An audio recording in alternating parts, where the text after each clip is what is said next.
हमारे नज़र में अगर चिकित्सक हैं, तो सबसे पहले स्वास्थ्य व्यवस्था, काफ़ी पिछड़ा हुआ इलाका है और बाढ़ से जो है प्रभावित इलाका है और स्वास्थ्य व्यवस्था अगर बेहतर हो, अगर 50 बेड का व्यवस्था हो इस इलाके में ख़ास करके, को राहत होगा वेंटिलेटर के साथ। उसमें महिला चिकित्सक और सर्जन भी होना चाहिए। इस समय मैं सीतामढ़ी के रीगा विधानसभा में हूँ और हमारे साथ डॉक्टर प्रदीप कुमार जायसवाल है। बहुत कम उम्र है, 35 साल की उम्र में समाज सेवा से भी जुड़े रहे हैं और जो इनका पेशा है चिकित्सा, उसके माध्यम से भी चाहे कैंप लगाकर हो, गरीब बच्चों के शादी में आर्थिक रूप से व्यवस्था हो या खाने पीने की व्यवस्था हो, टेंट की व्यवस्था हो, या फिर ये कहें कि ये जो गर्गिनिया है जहाँ हम लोग बैठे हैं, काली मंदिर में जो 1.5 क्विंटल का घंटा हो या फिर आर्थिक सहयोग हो मंदिर को बनाने में। और एक जो अच्छी बात है और ये यूनिक थोड़ा सा देखने को मिलता है वो ये है कि इनके क्लिनिक में जो भी गरीब महिलाएं आते हैं, वृद्ध महिलाएं आती हैं, उनको इनके द्वारा जो साड़ी होती है वो पहना के सम्मानित भी किया जाता है और आर्थिक मदद भी की जाती है। निश्चित तौर पे जब चिकित्सा एक प्रोफेशन बन गया, जब डॉक्टर प्रोफेशनल हो गए और कहीं ना कहीं उनकी मानसिकता और उनकी मंशा होती है कि पैसा कमाना, वहां जायसवाल जी के द्वारा मुख्य रूप से कैंप की व्यवस्था करके लाखों लाख रुपए की दवा का वितरण करना अपने पूरे टीम के साथ निश्चित तौर पे सराहनीय है। लेकिन अब तय करना जनता को भी है कि आपके पास विकल्प के तौर पे ऐसे लोग भी हैं जो आपके सुख दुख में आपके साथ खड़े रहते हैं, आपके किसी भी मुसीबत में आपके साथ रहते हैं, चाहे वो गरीब बच्चों की शादी का मामला हो, चाहे वो किसी धार्मिक अनुष्ठान का मामला हो, मंदिर निर्माण का मामला हो, महिलाओं को जो मिलना चाहिए वाजिब अधिकार उसकी लड़ाई का मामला हो, आपके साथ खड़े रहते हैं। तो अब आपकी जिम्मेदारी बनती है ऐसे लोगों के साथ खड़े रहने की। अगर ये चुनाव में आते हैं तो निश्चित तौर पे आपकी जिम्मेदारी बढ़ जाती है, ऐसे लोगों को वोट करें और विधायक बनाए। डॉक्टर साहब, आप रीगा विधानसभा से दावेदार हैं, आप क्षेत्र में काफी एक्टिव हैं।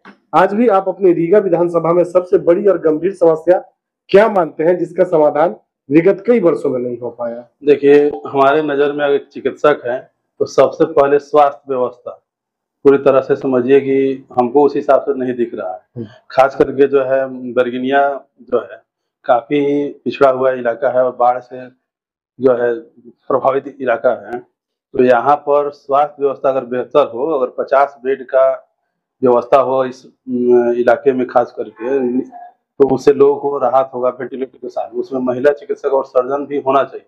नियम से तो होना चाहिए, एम्स लेवल की व्यवस्था होना चाहिए, क्योंकि सीतामढ़ी में माता का मंदिर बनने जा रहा है, इसका हम लोग स्वागत करते हैं। लेकिन मंदिर के साथ-साथ अगर एम्स लेवल का अगर उस हिसाब से व्यवस्था हो जाए, क्योंकि यह बाढ़ से प्रभावित एरिया है, जी, तो यहाँ होना चाहिए। अगर जब हम ये नहीं कहते कि विकास नहीं हुआ है, बाकी क्षेत्रों में भी देख रहे हैं कि विकास हुआ है, जी। लेकिन अगर ये बॉर्डर से सटा हुआ इलाका अगर इधर भी स्वास्थ्य व्यवस्था बेहतर हो जाती तो बहुत अच्छा रहता।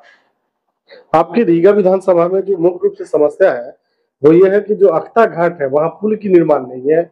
चाहे रीगा विधानसभा के रिंग बांधों की बात करें तो वहाँ मरम्मत का काम नहीं हुआ। रीगा विधानसभा के जो किसान है उनको फसल का आज भी एमएसपी नहीं मिल रहा है।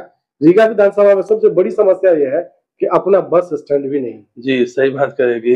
आप बगल में नेपाल के छोटा जगह पर भी चले जाइएगा, तो वहाँ बस पड़ाव की व्यवस्था है, लेकिन हमारा रीगा विधानसभा में बस पड़ाव कहीं नहीं है। अब जो अख्ता घाट पुल की बात बोले हैं, बार-बार वहाँ नाव दुर्घटना होते रहता है, जी, तो ये भी बहुत बड़ी समस्या है। जी, इसके लिए हम लोग लगातार आंदोलन भी किए हैं। जी, और दूसरा चीज़ जो है शिक्षा में भी सुधार है, लेकिन और बेहतर होना चाहिए। और आपके रीगा में आज भी खेल का मैदान नहीं है। खेल मैदान, सही बात है, खेल मैदान नहीं है। यहाँ के बच्चों का बेहतर भविष्य के लिए अगर खेल मैदान होता तो यहाँ से हो सकता है कि हमारे बच्चे निकलते आगे तो देश का नाम रोशन होता। जी, और दूसरा आज भी आपके यहाँ बाढ़ और पलायन बड़ी समस्या है। जी, तो बहुत बड़ी समस्या है, कमर तोड़ने वाली बात बोल रहे हैं। इसके लिए कहीं कोई काम नहीं। जी नहीं, इसके लिए होनी चाहिए। अगर बांध की अगर मरम्मत हो जाए उस हिसाब से, जी, तो हो सकता है कि काफ़ी लोगों को राहत मिलेगा। जी, और दूसरा चीज़ जो है पुलिस चौकी की भी आज भी हम बार-बार, क्योंकि अपराध से भी घटनाएँ बार-बार इस इलाके में होते रहती हैं, तो अगर पुलिस चौकी की व्यवस्था जगह-जगह हो जाए तो उससे अपराध पर भी कंट्रोल लगेगा होगा और यही सब होना चाहिए। आपके रीगा में चीनी मिल जी, क्या स्थिति में है? चीनी मिल तो आनन-फानन में खोला गया, बंद हुआ तो, लेकिन उस हिसाब से व्यवस्था अभी नहीं है, उसमें और सुधार की ज़रूरत है। सुधार ये आप मानते हैं? जी हाँ। निश्चित तौर पे आपके रीगा विधानसभा में जो आज भी मूलभूत समस्याएं हैं, इसके जिम्मेदार कहीं ना कहीं वर्तमान या पूर्व के जो विधायक रहे हैं। जनता ने जिनको मौका दिया उनकी जिम्मेदारी थी, लेकिन शायद उस पर खड़े नहीं उतर पाए। मानते हैं ये बात को मानते हैं, क्योंकि जनता बोलती है और जनता जो भी बोलती है वो उसमें सच्चाई होता है। लेकिन हम इस पर आरोप प्रत्यारोप नहीं लगाएंगे, क्योंकि हमको समस्या से लड़ना है। रीगा विधानसभा में जो समस्या है हमारी लड़ाई उसी से होगी। जी, आपके रीगा में इनक्रोचमेंट और जल जमाव एक गंभीर समस्या है जिसका समाधान आज तक नहीं हो। जी सही बात बोले हैं, क्योंकि हम एक चिकित्सक है, इसके नाते ही बताएंगे कि मलेरिया का जो है समस्या जो है इस इलाके में काफी देखा जाता है जी। हम लोग को केस मिलता भी है। अगर जल जमाव की समस्या नहीं हो तो काफी सबसे राहत मिलेगा लोग। आप निश्चित तौर पे जो कैंप का मामला होता है उसमें आप कैंप लगाते हैं, लेकिन दवा भी आप ही उपलब्ध कराते हैं। हाँ, दवा हम देते हैं। तो क्या मन में क्या आता है, आज जहाँ चिकित्सक प्रोफेशनल हो गए हैं, सीधा सीधा पैसा कमाना जानते हैं, वहाँ आप कहीं ना कहीं इन्वेस्टमेंट कर रहे हैं लोगों के बीच। देखिए अच्छा, इसलिए सबसे पहले आत्मसंतुष्टि मिलता है, आत्मा शीतल होता है, कहा गया धर्मशास्त्रों में भी कहा गया है। और शिविर लगाने से क्या, वहाँ दवा फ्री, ये इलाज फ्री करने से हम बंद कमरे में जो यहाँ इलाज करते हैं उससे बाहर निकलने का हमको मौका मिलता है। और महिला लोगों का आशीर्वाद, बुजुर्ग लोगों का मिलता है, तो मन को बड़ा अच्छा लगता है, इसीलिए कर रहे हैं। जब गरीब बच्चों की शादी होती है उसमें भी आपका योगदान होता है, तो कहीं ना कहीं आपका जो पेशा है बिल्कुल आप उससे उलट। जहां लोग पैसा कमा के अमीर बनने की सोचते हैं, आप लोगों को कहीं ना कहीं सबल बनाने का सोचते हैं।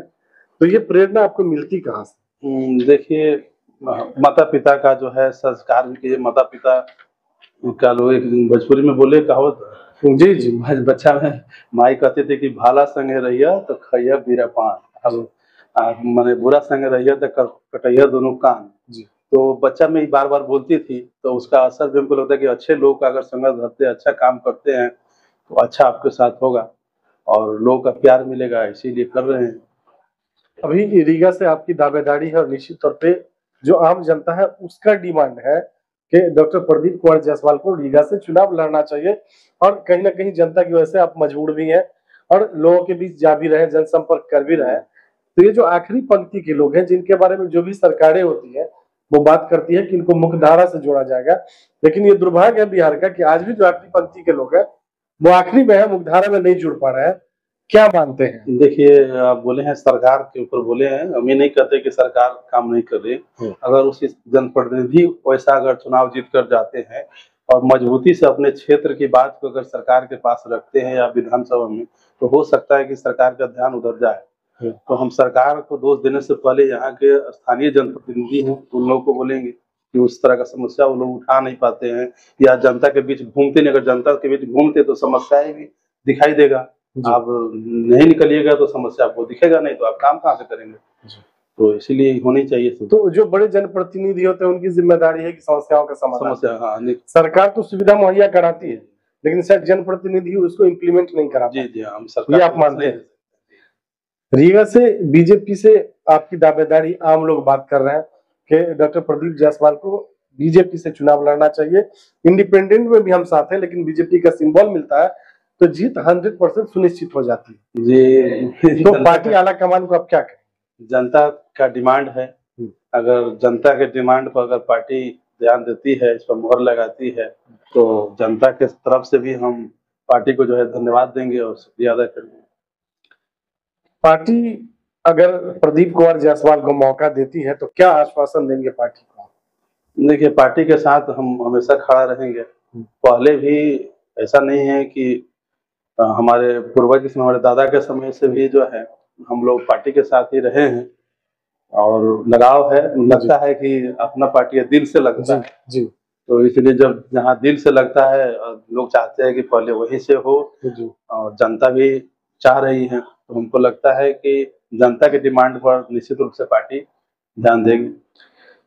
हम लोगों की सहयोग और शुभकामनाएं आपके साथ है। पार्टी आपको सिंबल देती है और जनता मौका देके आपको रीगा का विधायक बनाती है, तो चुनाव जीतने के बाद आपकी पहली प्राथमिकता क्या होगी? जी, हम बोले हैं कि मेरी पहली प्राथमिकता स्वास्थ्य व्यवस्था बेहतर करना, क्योंकि हम इस प्रोफेशन से जुड़े हुए और इसकी समस्या जो हमको जड़ तक इसकी जानकारी है, तो ये हमारा प्रथम प्राथमिकता है। दूसरा चीज हम बोल रहे हैं कि अक्ता घाट पुल ये भी होनी चाहिए जी। छोटा छोटा उद्योग भी हमारी इच्छा है कि इसके लिए हम व्यवसायियों से, बड़े व्यवसायियों से बात करके, या जैसे अगर सत्ता आती है तो आपकी पहुंच भी बढ़ जाती है, तो लघु उद्योग की बेहतर व्यवस्था हम चाहते हैं इस इलाके में हो, जिससे महिला लोगों को रोजगार मिलेगा।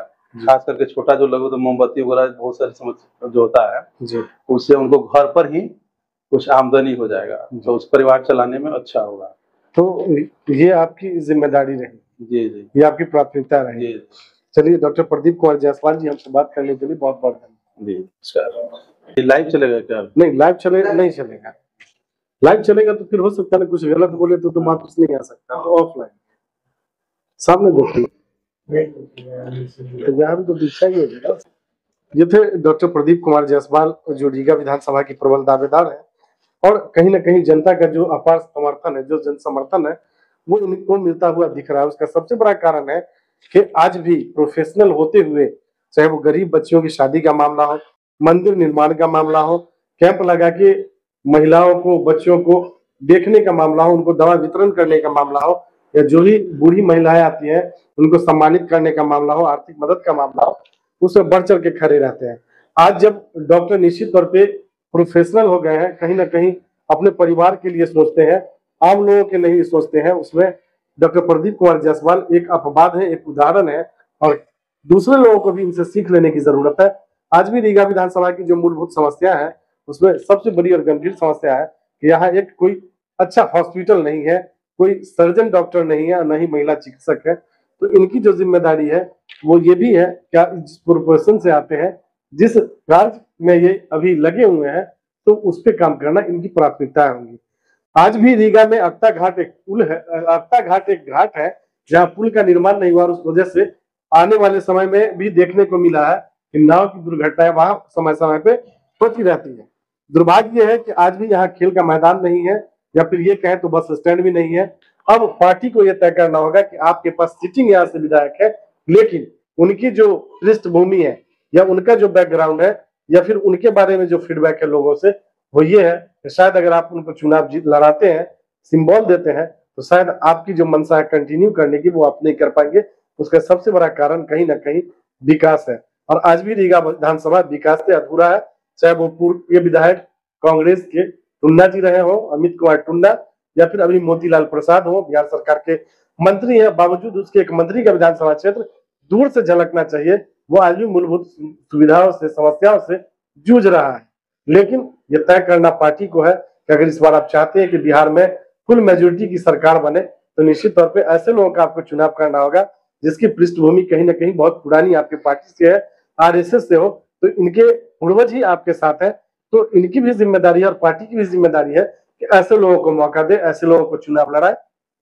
दूसरा, यहाँ की जनता की जिम्मेदारी बन जाती है, जब आज के समय में सारे डॉक्टर सिर्फ और सिर्फ अपने परिवार को आगे बढ़ाने के लिए आते हो, लेकिन अगर डॉक्टर प्रदीप जायसवाल आपके लिए सोचते हो, तो आपकी भी जिम्मेदारी है कि इनके अच्छे और बुरे समय में इनके साथ खड़ा रहना। अगर जनता का आशीर्वाद मिलता हो तो पार्टी कोई मैटर नहीं होता है, और निश्चित तौर पर निर्दलीय जब सांसद हो सकते हैं तो विधायक बहुत बड़ी बात नहीं है। अब ये जनता को तय करना है कि आपके बीच ऐसे प्रत्याशी हैं जो आपके सुख दुख में खड़े हैं, एक एक वोट के माध्यम से अगर इनको मौका देते हैं तो आपके यहाँ की जो मूलभूत समस्या है उसका समाधान संभव हो पाए।